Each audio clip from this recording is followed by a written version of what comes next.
اور اسی نیکی کی وجہ سے اللہ تعالیٰ آپ کو معاف فرما دے اور آپ کی بھی بخشش ہو جائے۔ اور ہو سکتا ہے کہ آپ کی قبر سے بھی کوئی گزرے تو فاتحہ پڑھتا ہوا گزرتا چلا جائے۔ تو یہ بہت اچھی بات ہے کہ آپ ایک دوسرے کی مدد کر رہے ہیں، آپ ایک دوسرے کے کام آ رہے ہیں۔ تو جب ایک بندہ دوسرے بندے کے کام آتا ہے تو اللہ تعالیٰ ان سے راضی ہوتا ہے، اللہ تعالیٰ ان سے خوش ہوتا ہے۔ اور یہی ہونا چاہیے کہ آپ اللہ کو راضی کریں اور اللہ کی رضا کے لیے اللہ کے بندوں کی مدد کریں۔ وہ قبرستان سے گزر رہا تھا تو اس نے سوچا کہ چلو سورہ فاتحہ کی تلاوت کریں اور ان کو بخش دیں، تو ہمیں بھی ثواب ملے گا اور انہیں بھی ثواب ملے گا، اور یہ بہت اچھی بات ہے۔ تو اس نے ایک قبر کے قریب وہ گیا اور جانے کے بعد جیسے ہی اس نے پڑھنا شروع کیا تو اس کی نگاہ ایک ایسی قبر پر گئی کہ اس قبر کے اوپر سانپ بیٹھا ہوا تھا، بڑا بھیانک سانپ تھا۔ تو جب اس نے سانپ کو دیکھا تو وہیں سے اس نے ایک ڈنڈا اٹھایا اور سوچا کہ قبر پر سانپ بیٹھا، چلو اس کو مار دیتے ہیں۔ جیسے ہی اس کو مارنے کے لیے آگے بڑھا، وہ سانپ اس قبر کے اندر چلا گیا۔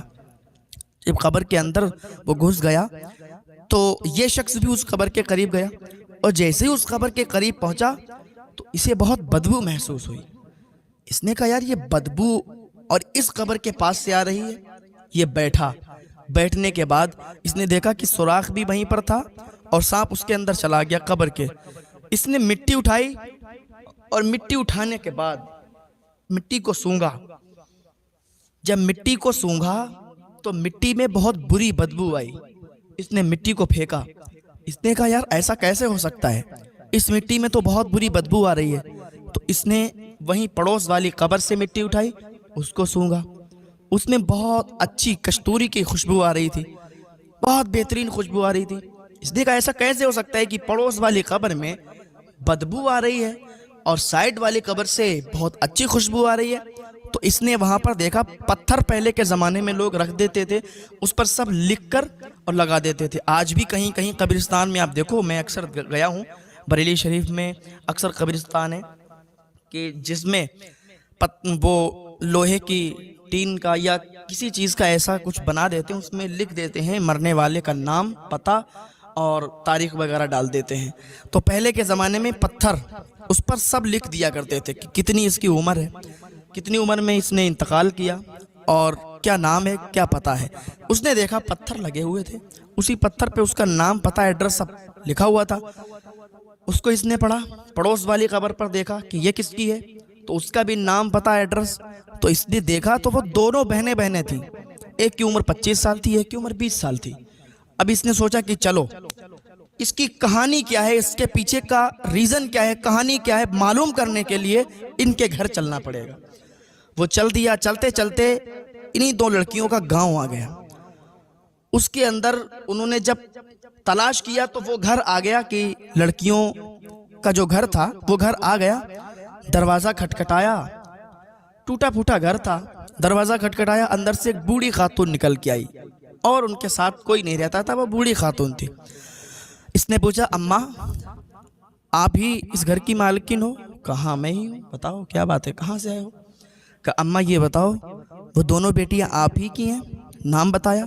کہا رہی یہ تو میری بیٹیاں ہیں لیکن ان کا تو انتقال ہو گیا، ان کے بارے میں اب آپ کیا پوچھ رہے ہو، کیوں پوچھ رہے ہو، اور کہاں سے آئے ہو آپ؟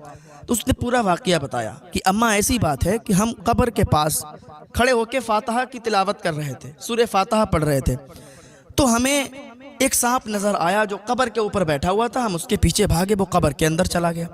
میں نے قبر کی مٹی کو اٹھایا تو وہ بہت بدبو کر رہی تھی۔ اماں پڑوس والی قبر بہت خوشبودار تھی، اس کی مٹی بڑی خوشبو، اور وہ دونوں آپ ہی کی بیٹیاں ہیں، ایک کی عمر 25 سال، ایک کی 20 سال، تو 20 سال والی لڑکی آپ کی، اس کی قبر سے بہت اچھی خوشبو آ رہی تھی، اور جو 25 سال والی لڑکی تھی اس کی قبر سے بہت بری بدبو آ رہی تھی اماں۔ تو کہا اچھا بیٹا اندر آؤ میں تمہیں بتاتی ہوں۔ کہا اماں مجھے بس یہ بتا دو یہ کہانی کیا ہے اس کے پیچھے؟ کہا سنو بیٹا بیٹھو، پانی لائی، پانی پلایا۔ کہا سنو میری 2 بیٹیاں تھیں اور دونوں بڑی پیاری تھیں۔ تو ایک دن کیا ہوا، میں اس والی کی کہانی پہلے آپ کو بتاتی ہوں جس کی قبر سے بدبو آ رہی تھی۔ کہا ایسا تھا کہ ہم اور ہماری وہ بیٹی، ہم ایک دور ایسا تھا ہم پہ کہ ہم بہت مالدار تھے، بہت زیادہ پیسے والے تھے۔ تو ہماری وہ بیٹی اور ہم لمبے سفر پر گئے، راستے میں جنگل بھی پڑے، سنسان جگہ ریگستان بھی پڑے، تو ہمارے پاس پانی وغیرہ کافی تھا، کھانا بھی ہم نے رکھ لیا تھا، اتنا رکھ لیا تھا کہ اپنی منزل پر پہنچ جائیں اور کھانا ختم نہ ہو، پانی ختم نہ ہو۔ تو جب راستے میں چلے ایک جنگل پڑا، اور جنگل سے جیسے ہی باہر نکلے تو بالکل سنسان جگہ تھی، دھوپ بہت تیزی کے ساتھ تھی، تو دو باپ بیٹے، ایک آدمی تھا اور اس کا بیٹا ایک، وہ راستے پر تڑپ رہے تھے، لیٹے ہوئے تھے، اور بیٹا بہت تیزی کے ساتھ رو رہا تھا اور اس کا باپ، اس کی آنکھوں میں آنسو تھے، اور وہ کمزوری سے کڑہ رہے تھے۔